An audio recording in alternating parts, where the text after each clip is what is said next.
मेहनत कर रहे हो मजदूरों की तरह, और मेहनत से कुछ नहीं मिलता।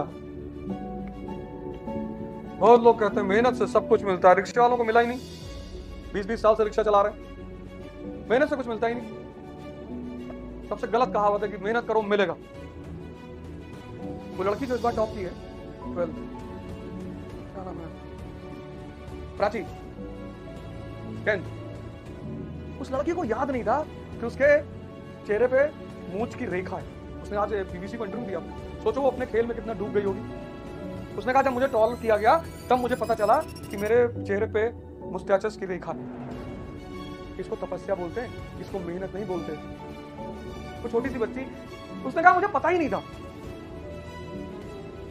पीबीसी ने उसका इंटरव्यू दिया, इतने नंबर, उसने कहा मुझे पता ही नहीं था कि मेरे चेहरे पर मुस्टैचेस की रेखा है। मेहनत करने से कुछ नहीं होगा, रिक्शा वाला बहुत करता है, इसमें कुछ नहीं मिलता, तपस्या करनी पड़ती है। मैंने आज सुबह एग्जांपल दिया था प्राची का, जो 10th में लड़की टॉप थी, और कितने जाहिल है इस कंट्री के लोग, उसको ट्रोल कर रहे हैं। मतलब जाहिल छोटी सी बच्ची, और कितनी बड़ी बात है उस बच्ची की, उस बच्ची ने कहा कि अगर मैं टॉप नहीं करती तो मुझे पता नहीं चल पाता कि मेरे चेहरे पर मुस्टैचेस की रेखा है। कितना डूबी होगी तो लड़की अपनी पढ़ाई। मतलब तुम एक जाहिलियत का दौर, बीवी को अपना इंटरव्यू दे रही थी, मतलब तुमसे बर्दाश्त नहीं हो रहा है कि कोई लड़की बच्ची टॉप करके इतना नंबर ले आई, तुम उसकी अचीवमेंट नहीं देख रहे। मतलब एक सुर से इस देश के लोगों को ताली बजाना चाहिए उसके लिए, कोई छोटी सी बच्ची इतना बड़ा काम कर रही। तपस्या करनी, श्रम प्लस साधना दोनों, 1 साल के लिए कब तपस्या चाहिए, मेहनत नहीं। मेहनत तो रिक्शा वाले करते हैं, 1 साल की तपस्या चाहिए, जीरो नॉनसेंस, जीरो नॉनसेंस। मामी मामा फूफा, जब तक कोई बहुत सीरियस घटना ना घट जाए। और लाइफ यार कुछ ना कुछ तो घटता ही रहेगा। कोई तुम्हें गाली देगा, कोई तुम्हारे विरोध में बोलेगा, कोई तुम्हें छेड़ेगा, कोई तुम्हारी जात के खिलाफ बोल देगा।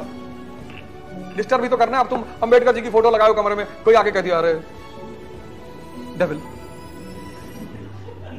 अब तुम टेंशन में आ गए, अब तुम टेंशन में आ गए, 1 हफ्ता टेंशन में हो तुम। ऐसा नहीं कहना चाहिए था, और दूसरे की भी भावना होती है। तो तुम ऐसे आदमी की फोटो लगा लो जिससे तुम चिढ़ते हो। पहले क्या प्रचलन था कि हम जिसको चाहते हैं उसकी फोटो लगाएंगे। तुम डिप्लोमैट हो, ब्यूरोक्रेट्स, जिससे तुम चिढ़ते हो उसकी फोटो लगा लो। अब सामने वालों क्या पता कि तुम इससे चिढ़ते हो, वो पहुंच के गाली देगा तुमको, अंदर ही अंदर मजा होता है कि सही कह रहे हो दोस्त। उसको पता ही नहीं चल पाएगा कि वो तुमको आके एनर्जी देके जा रहा है हर बार। लेकिन कह दिया करना कि देख भाई उल्टा सीधा मत बोल, पर ये मत बताना क्यों।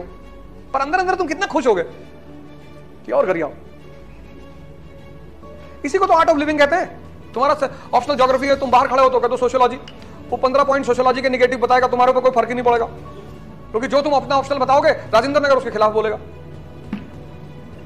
सोशियोलॉजी में 3 साल से तो कोई सिलेक्शन, ये विनीत को देखो इधर, तुम नए नए आए हो, तुम्हें पता नहीं इस चंद्रकांता की गुफा के बारे में, परेशान हो। तुम कहोगे मैं हिंदू पढ़ता हूँ, कहेंगे हिंदू में कुछ है ही नहीं, लेफ्ट विंग का पेपर है, एंटी गवर्नमेंट, जीएस में तुम्हें नंबर ही नहीं मिलेगा। इंडियन एक्सप्रेस पढ़ा करो, तुम इंडियन एक्सप्रेस पढ़ दोगे, वो कहेंगे टाइम्स ऑफ इंडिया पढ़ो। सिर्फ पढ़ना थोड़ी है, अपने रिश्तेदारों को बता के आओगे पक्का दिल्ली जा रहे हैं, बताना ही नहीं था। तुम्हारा एम्बिशन तुम्हारे साय को भी नहीं पता होना चाहिए, तुम क्या करना चाहते हो जीवन में। उल्टी सीधी बात बोलते रहो, अमेरिका का प्रेसिडेंट का चुनाव लड़ना है, ये करना है, वो करना है, महल बनवाना है 3000 करोड़ का है। हाँ, इससे पहले कि समाज तुमको टेंशन दे तुम उसको पकड़ा दो, ये ले हिला जैसे, जी जी भैया, समाज तो बैठा ही है टेंशन देने के लिए। डेली हमला करते हैं हमारे ऊपर, सोशल मीडिया के थ्रू तो करते ही हैं, ये नहीं है, वो नहीं है, ऐसा नहीं है, क्या फर्क पड़ता है। तो बहुत फ्रंट पे तुम्हें खेलना पड़ेगा, बहुत फ्रंट पे कॉशियस होना पड़ेगा। वही कॉशियसपन को तपस्या बोलते हैं।